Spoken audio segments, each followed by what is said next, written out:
Thank you, Mr. Vice President.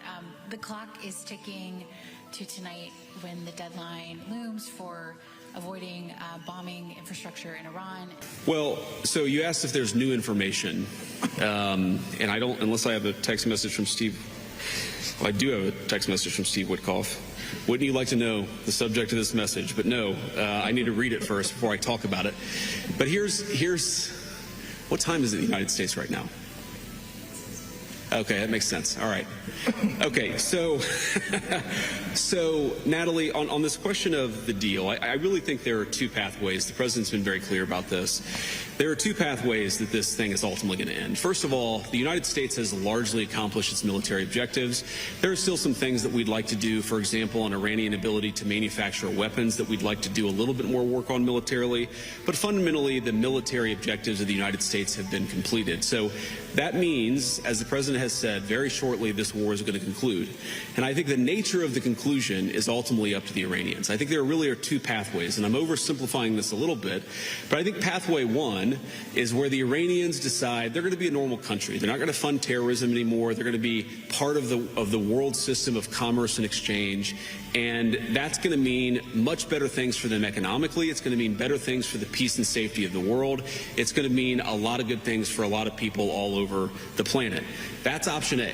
Okay. Option B is if the Iranians don't come to the table and they stay committed to terrorism, to terrorizing their neighbors, not just Israel, but of course their Arab neighbors too, then the economic situation in Iran is going to continue to be very, very bad, and frankly, it will probably get worse. And so what the president has asked his entire team to do, particularly Steve Witkoff and Jared Kushner, is to figure out what are the contours of a potential deal. What are they willing to do? Because militarily, it frankly doesn't matter one way or the other to us. It's fundamentally a question of what does this look like afterwards, and that has been what the negotiations have been focused on. And the president's also been very clear that while the Iranians are trying to exact as much economic costs through the Straits of Hormuz, the United States has the ability to extract much greater economic costs on Iran than Iran has on an ability to extract costs on us or on our friends in the world. So I hope that they're smart. The president has set a deadline for about 12 hours from now in the United States.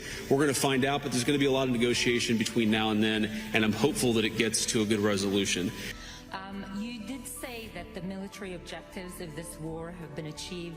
So could you help us understand why the president is still threatening to attack every bridge and every power plant in Iran? So you asked about Karg Island. My understanding, having talked to Pete and General Kane about this, is that we were going to strike some military targets on Karg Island. I believe we have done so. The president's deadline has been followed by us and everybody else, and he said very clearly, we're not going to strike energy and infrastructure targets until the Iranians either make a proposal that we can get behind or don't make a proposal, but he's given them until Tuesday at 8 o'clock. So I don't think the news in Karg Island represents a change in strategy or represents any change from the President of the United States. He continues to say the deadline is 8 o'clock, and the deadline is for what? Fundamentally, what Iran is trying to do, because they've been defeated militarily, is they're trying to extract as much economic pain on the world as possible. And the President of the United States is a man who recognizes leverage, that if the Iranians want to exact a certain amount of pain, the United States has the ability to exact much, much greater pain. The President doesn't want to do that. I don't want to do that. That's why we're negotiating so aggressively. But fundamentally, the ball is in the Iranians' court. Now, I think the president has talked about this. One thing I will say is that the Iranians were not the fastest negotiators before the war started, and they are certainly not the fastest negotiators now. So we recognize there's some delay sometimes in transmitting messages from one person to another, but we feel confident that we can get a response, whether it's positive or negative. We're going to get a response from the Iranians by 8 o'clock tonight. I hope they make the right response, because what we really want is we want a world where oil and gas is flowing freely, where people can afford to heat their homes and cool their homes, where people can afford to transport themselves to work. That's not going to happen if the Iranians are engaged in acts of economic terrorism. So they've got to know we've got tools in our toolkit that we so far haven't decided to use. The President of the United States can decide to use them, and he will decide to use them if the Iranians don't change their course of conduct.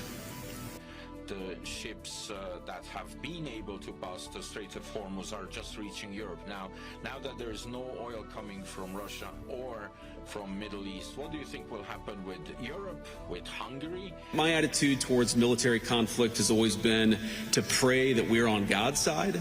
And my own view is that we're doing this for the right reasons. We're doing this because we don't want a regime that has committed acts of terrorism to have it the world's most dangerous weapon, because that would mean a lot of innocent people dead.